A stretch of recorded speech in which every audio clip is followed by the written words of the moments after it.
Okay, third time lucky. Maybe I'll get it finished. 17th of the 8th, 25. I was talking about my story not changing and talking about how I choose to live today, that I can change but I will never forget. It is just something I cannot. Tried, but how do you try to forget something that's so ingrained? And it's just, it's almost as though it's in my body that I have these physical sensations. It could be my hands, my feet, my legs. A prime example of body memory, you'll see just in there behind there, that's Baxter. That's my beautiful horse Baxter. He died 3-4 years back. And when I was younger, I rode a friend's horse, and some dickhead came up behind me and bit the horn, and I know who it was. And I think I have shared this before, but too bad.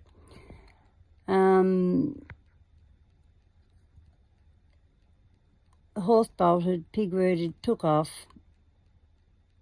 It went straight towards the culvert. It went forward, I went forward, it went up, and I come off. And my foot went through the stirrup, and I was dragged for about 20-25 metres.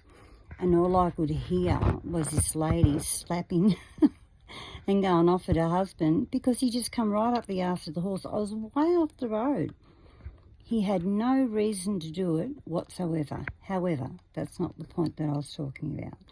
The point I'm making is that each time I get on my horse, I have a different horse now. His name's Donnie because my Baxter died.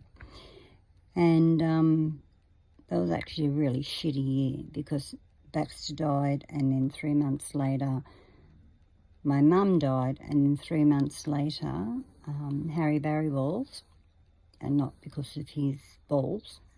He loved tennis balls, so he got Harry Barry balls. He died. I had to have him put down, and so it was just a really shit year for me. But anyway, coming back to what I was saying, I would get to a certain point riding today, and there's certain fears just creep in. It could even be a flinch on the horse, a flinch for no particular reason, just something I wasn't expecting, and I can always tell my legs start to go to jelly. And so that's just body memory, which is not a very nice thing.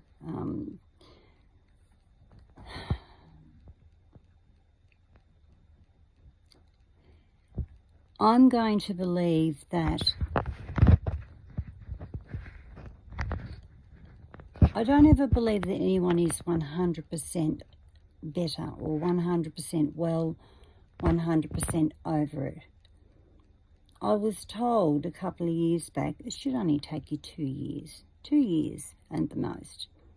Otherwise, just wasting time. And I thought, wow, you're a supposed professional in this area, as in the welfare sector, and that's what you say. Don't agree, never have. To me, recovery becomes a lifestyle. It's not something I do from 8 till 9 in the morning and then 9 till 10 at night time. No, recovery is a 24/7 lifestyle, like bodybuilding, yoga, whatever it be. Horses becomes a lifestyle.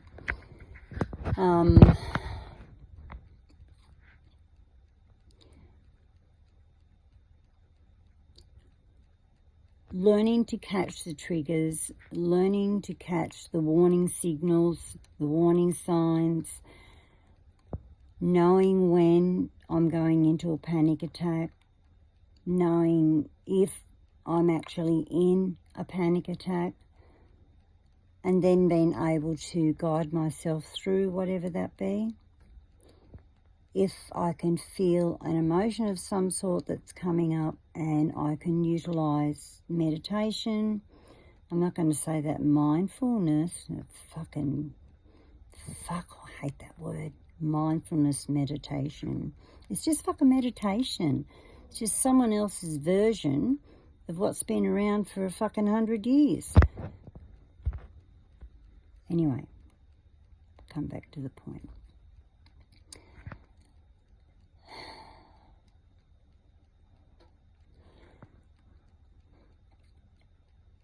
None of this is easy. None of this is easy. And it's life. It's not getting ready for a new life. It's not getting rid of this shit out of my system for a particular date for a new life to begin. It's not that at all. My life is now. It's now. Whether I like it or not, my life is right now. And, yep, I'm really feeling it at the moment, hence speaking louder, a lot more force, a lot quicker.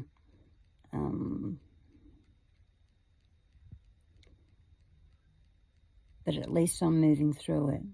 At least I'm staying with it, not intentionally so that you may feel shit. I'm trying to stay with it so I can move through this pocket, what I call pocket of emotion. So hopefully I don't have to do it again, this particular pocket of emotion. I've recently read somewhere that they've even got a word, and I can't remember the word. I'll have to go back and have a look at my many writings. They've even got a word for people that, and it's not Munchausen's or whatever in that area, for people that feel the need to stay in that, I was going to say glamour, but glamour is definitely not the term. To stay in that story, to stay in the alarmingness of it, so that they've always got something to share. The look at me, some people call it the poor me's, but it goes a little bit further, somewhat further than that. There's a psychological term for it. That people just don't want to move on. And I question that as to whether they don't want to, or if they can't move on, or if they just may not have found the right way of what suits them to be able to move on, to move through, to move on. To me, it's like going to the gym. There's a real science in going to the gym, because the gym is not just about the physical exercise. It's not. The exercise is probably only 4% of it. The rest of it, it's up here. And I'm not doing the boom up here. That's not what I'm doing. The rest of it's what's between the ears. Sometimes when I am in training, the biggest thing for me is to get my foot in the door of the gym, or the foot in the door out the back. So I've got my own gym in the shed out the back. And there just happens to be so much in the shed at the moment that it somehow seems to have gotten piled on top of my gym equipment. So I fucking can't work it. But anyway, hopefully in time to come it'll all be put in its proper place and I will be able to access my gym properly. And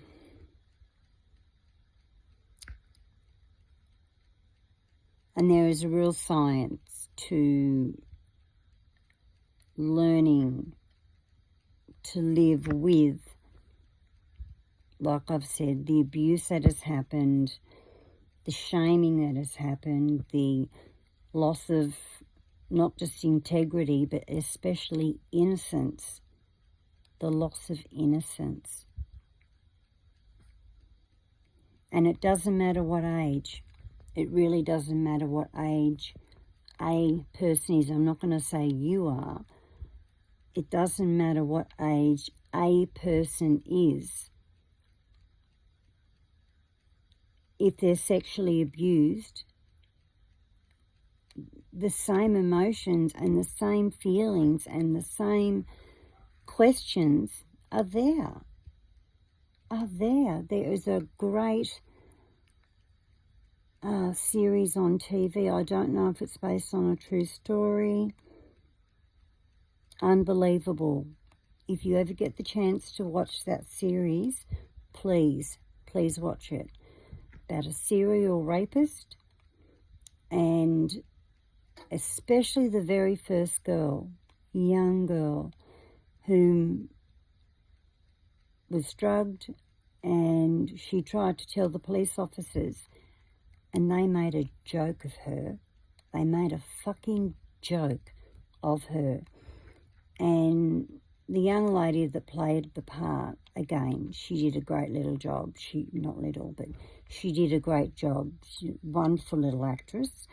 The shame that she could expel within, or that she could exude within herself, within the parameters of what she needed to play within that character.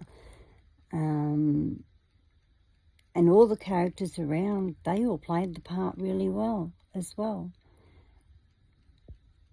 And it really saddens me to say that it's true. It's true. Some of the shitty things that happen to people, not just due to the abuse, but the after abuse. That's what I call it. I don't know what the professional term is for it. But the after abuse of the original abuse. Because being a woman, to have to go and speak to a male about certain abuse can, not always, but can be abuse within itself. Why can't there always be a female to be able to speak to? Less aggressive, softer demeanour, hopefully a much stronger quality of rapport that can happen within, because the better the rapport, the much more the individual will share. When I was put on a fuck site, there was no fucking way was I going to go to the police station, especially where I lived, and especially the bigger place, the bigger town, not far from where I live. No way. No way. I've had the police say to me, when I've rung 000, I've had the police say to me when I was amidst copping the domestic violence, we can't come out and see you. We can't come out. By the time we get out there, it'll all be over. Really? Really? That's the best you've got to say? I ended up being concussed for 3 months because some fuckwit didn't want to do his job. Some fuckwit, and I will say fuckwit because this person, officer, was a fuckwit. You don't say to somebody who's rung up, who's running through the house, screaming for bloody help, you don't say to someone, oh, we can't come out there because it'll be over. How does that person know it's going to be over? How? I've endured my father's abuse for several hours on end. It wasn't, let's just get up and let it be a 5-minute bloody abuse session. Absolutely not. Fuck. I've been made to go to bed, or we've been made to go to bed at 5 o'clock in the fucking morning, get up at 6 to be ready by 8:30 to go to school. So don't fucking try and tell me, you know, that there's a time frame for this abuse, because there's not. There's not a bloody time frame for this abuse. When my house was getting broken into and things were getting broken around my house, the officer, one of the officers of several times that came around, he said, it was the dogs. It was the dogs. It had to be the dogs. That wouldn't have happened. And I went, what do you mean it was the dogs? And this person or this officer said to me, well, you know, when they're on their chains and ropes and whatever, they've come around and that's how the table's smashed. I said, do you see any ropes? Do you see any chains? No. Oh, that's right. Because my dogs are so fucking clever, they can stand on their high heels, their last two legs, and with their 2 forearms, they can pick up a table and smash it down on the ground. Yep, it was my dogs. What a fucking stupid answer. Stupid answer. Or the person that was bullying me at the time, in the middle of the road, screaming abuse at 2:30 in the morning, wanting me and other people to come out and punch on with them at 2:30 in the morning. I ring 000. We can't help you. Really? We can't help you until something happens. I said, well, it sounds like it's going to happen because they're out there screaming. I said, if you can't hear them, you've got a hearing problem. We can't help you. Wow. I would be as good as dead, as good as fucking dead, if they chose to get off their ass and come and do something. It's one of my many war cries. I call it a war cry because as a little girl, I could never ever understand why nobody heard us running through the house for our life. Not because we were having a giggle and a game of chasey. We were running through the house for our fucking life and nobody ever come. Nobody ever come. I remember the police coming once and once fucking only. And we all stood there, and you didn't have to be a rocket scientist to figure out that something was going on. They just wanted to check, and they left. And of course it all started again. Where I live, I ended up on the road one time screaming out for someone to help. Screaming. I could see the lights going on and people peeking behind the blind, but did anyone come and help me? No. No. And that churns inside for me. It churns. If I was to hear someone screaming at the top of their voice for help, I couldn't help but walk out the fucking door. I've only got to hear something out the back of my place and the dog's barking, and I've got my hockey stick in my right hand and I'm out there. And I will fucking swing. I fucking mean that. I don't give a shit what the coppers say. Abuse to them. Tough shit. Don't be in my yard. That's what my feelings are about it. However, coming back to what I was talking about, I do not, for the life of me, understand why nobody came to help. My neighbour, where it was all happening, his bed's fucking 3 metres, maybe 4 metres from my carport where I was. Oh, I didn't hear a thing. Oh, right. Nobody heard a thing.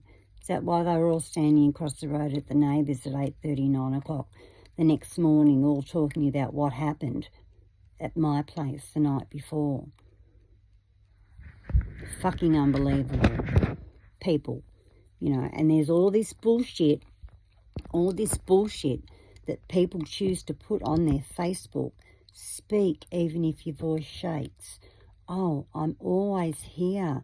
Please, someone share this on their Facebook page so that I know that you're listening, that I'm going to listen, and I'm going to listen to what you say and I will support you. What a fucking load of shit that is.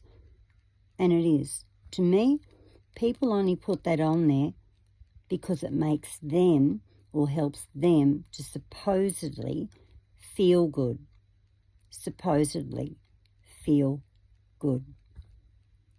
I'd like to know what happened to the bullies of that young girl. Do it for Dolly, I think little girl's name was, or young girl's name was. I'd like to know what happened to the bullies there. But I also want to pose a question to everybody. Why does everybody automatically think of teenagers when they think of bullying? Why? I'd love to hear someone's answer. Teenage years is not where the bullying begins. It's not. The bullying is a symptom. The bullying, or the person that's doing the bullying, is a symptom of something that's already going on inside of them. And then what's going on for the person that's getting bullied? Obviously it has driven so many people to take their lives, and that is so damn sad. It goes beyond sad. It really does. And believe you me, I have lost a lot of friends, be it drugs, be it alcohol, be it accident, be it OD, be it suicide.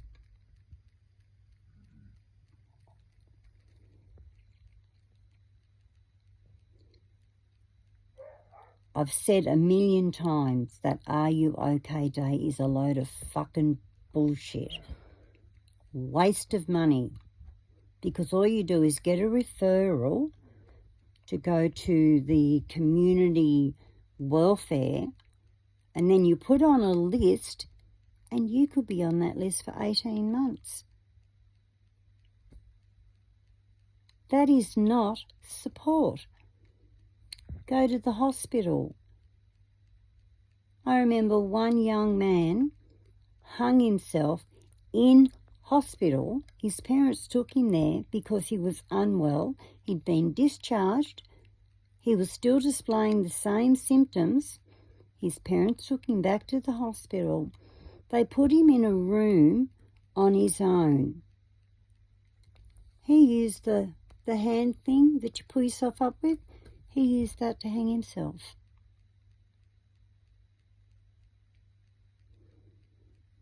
Either side of the fence, there are symptoms, there are things that are going on that go so much further than what the eyes can see and what the ears can hear. But I've always been led to believe that the police are there to help. I've always been led to believe that adults being older are supposedly to be there to help. No, it's a load of shit. It's not. It's not. Sexual abuse, bullying, and I'm not saying those two together because they go hand in hand. They can, and sometimes they're a separate issue.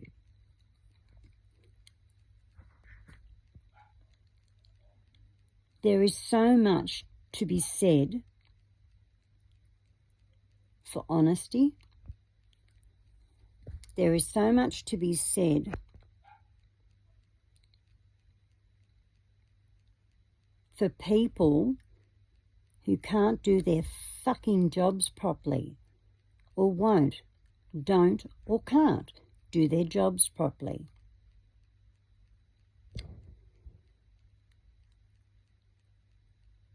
I've got a friend that lives 3.5 hours away. I've called the police in that town 3 times now. 3 times for a welfare check. Several months and still nothing. Nothing. They don't get back to me. And they probably won't. I've tried to contact this person literally several times a week. For some reason, this number is someone else's number. I have not heard of her passing. Not at all. Now, she could be dead in her own home. If nobody's gone to visit her or see her, she could be dead in her own home. She'll be a bag of fucking bones if the police can't get around there to do a welfare check. And I'm not sharing that because it was a story that I read, or it was something I seen in a movie, or something I'm making up in here. I'm saying that because I supported this lady. I've known her for over 20 years. And unfortunately, her beautiful son was a victim to heroin.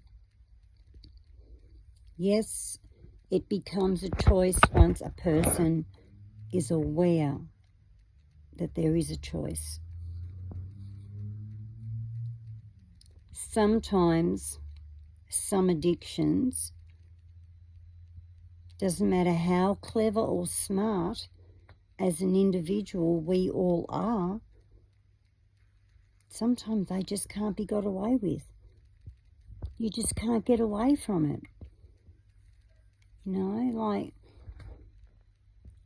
I can remember being at work, excuse me, and physically shaking because my body and my head is wanting me to go out and have drugs or to drink or something a bit quicker, just gobble some food down.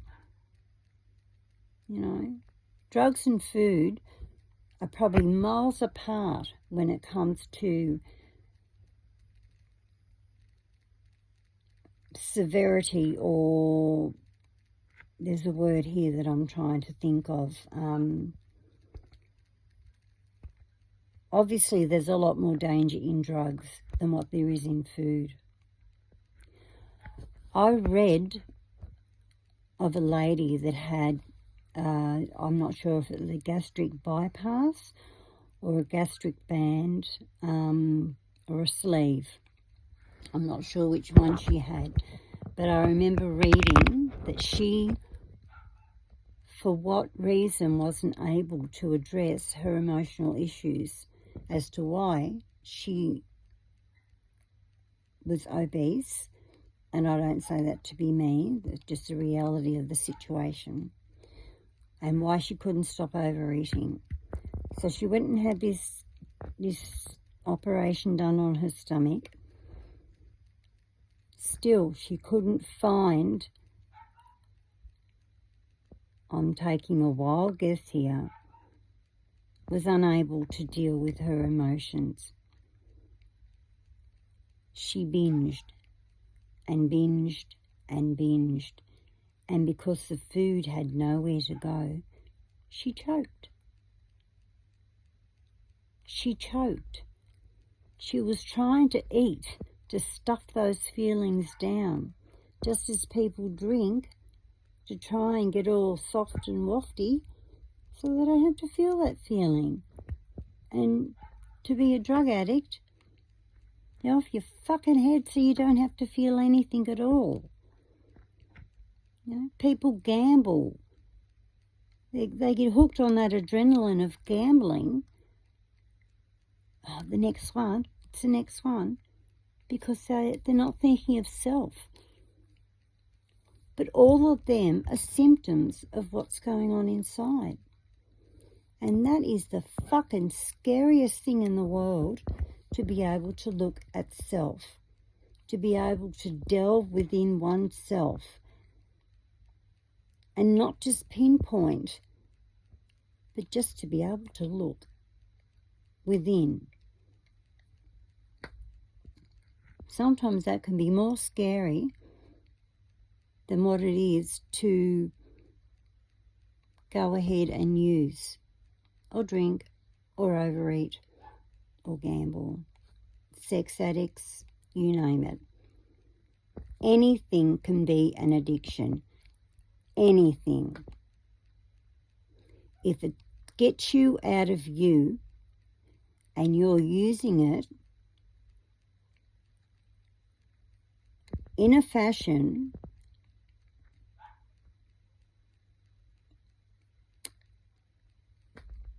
in a certain way, in a certain style, in a certain trying to get away from self. And the funniest thing is, every day I wake up with me. If I try and run, I stop. I'm still with me. Doesn't matter where I go, I'm Tony and Tony is with me. Now, I probably sound like I'm speaking of two entities there. No, that's not what I'm speaking of. I'm speaking of me as an individual. Doesn't matter where I go in life, I take me with me. I never knew that there was a thing called self-esteem. I never knew that there was a thing called self-worth until I got into rehab when I was 25. Now that's embarrassing. That is really fucking embarrassing. For years I'd been able to put makeup on, dress in the attire that I wanted to dress in, and I could never look myself in the eye. Never.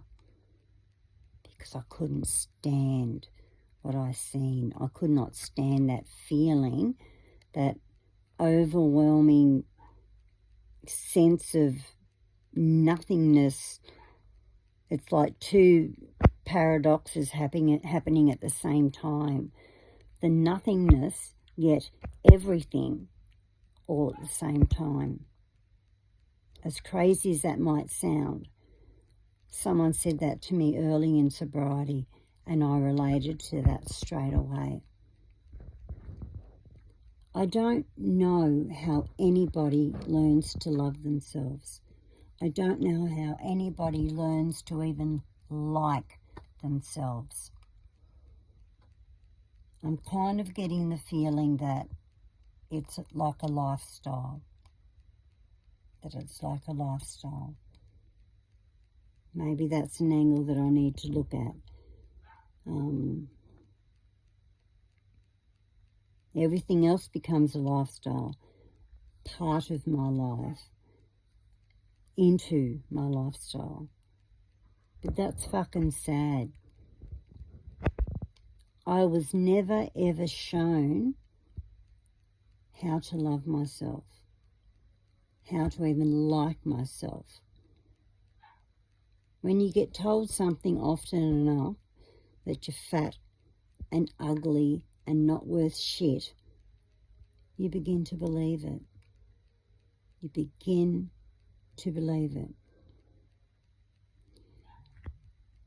I'll finish on this because I've got to go. My dogs are barking away out the back there. When I was in rehab, I did an inner child exercise with one of the coordinators in there. And she said to me, Tony, yourself as an adult, you're sitting there. If a 4-year-old girl, little 4-year-old girl, came in from wherever and sat down, and you realised that that was your 4-year-old self, what would you do? And my answer, straight to the point, was I'd pick my foot up and kick her fair in the fucking head. And she looked at me and she said, I've never ever heard that answer.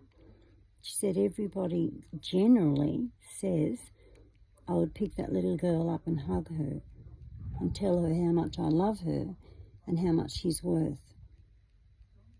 And I had to look at this lady And I looked at the chair and I said, no, not for me. No. Every second word that came out my dad's mouth to me was how fat and fucking ugly and fucking useless I was. And I still believe that today. I'm a size 12. I'm 64 kilos. My supposed BMI tells me I should be 70, but I don't go with my BMI anymore. With bodybuilding and powerlifting, it's more about body fat percentage and how I feel within.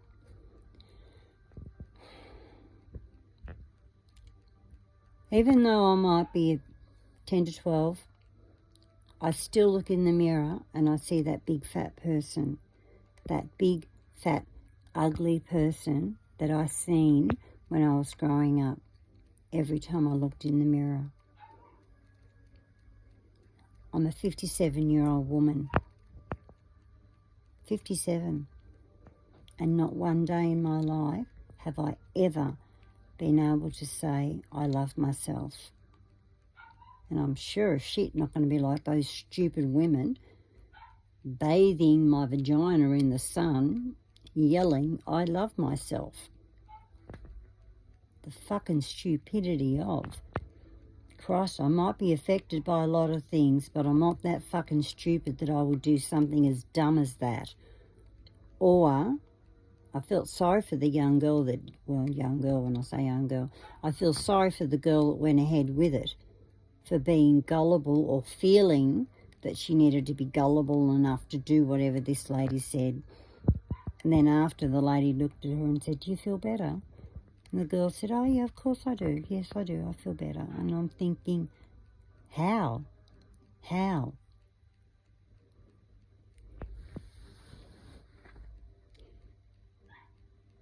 There's a fine line. There's a very fucking fine line. And I think somehow, as individuals, if I can find that fine line for me, it just may be a beginning point. Maybe I'm answering my own question here. Well, beginning to answer my own questions here. Finding that fine line just may be my beginning point.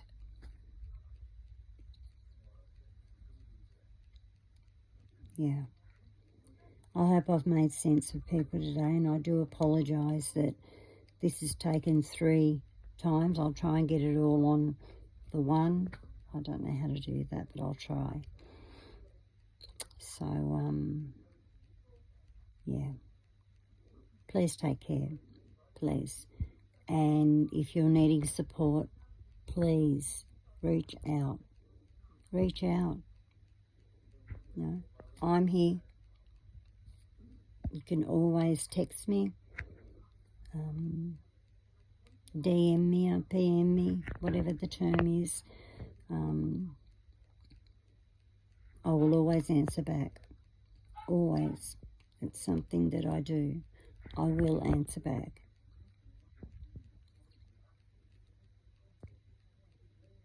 It's a very fucking sad world, I believe.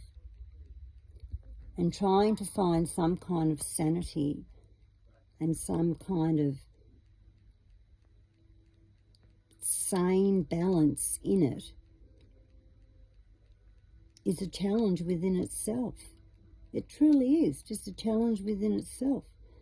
I can't expect Mary, Jo, Beth, John, whoever to do it for me, because that's their growth, that's their recovery. I need to do it for me. I need to do it for me. I might be 32 years sober, clean and sober, but I still need to do this recovery thing for me.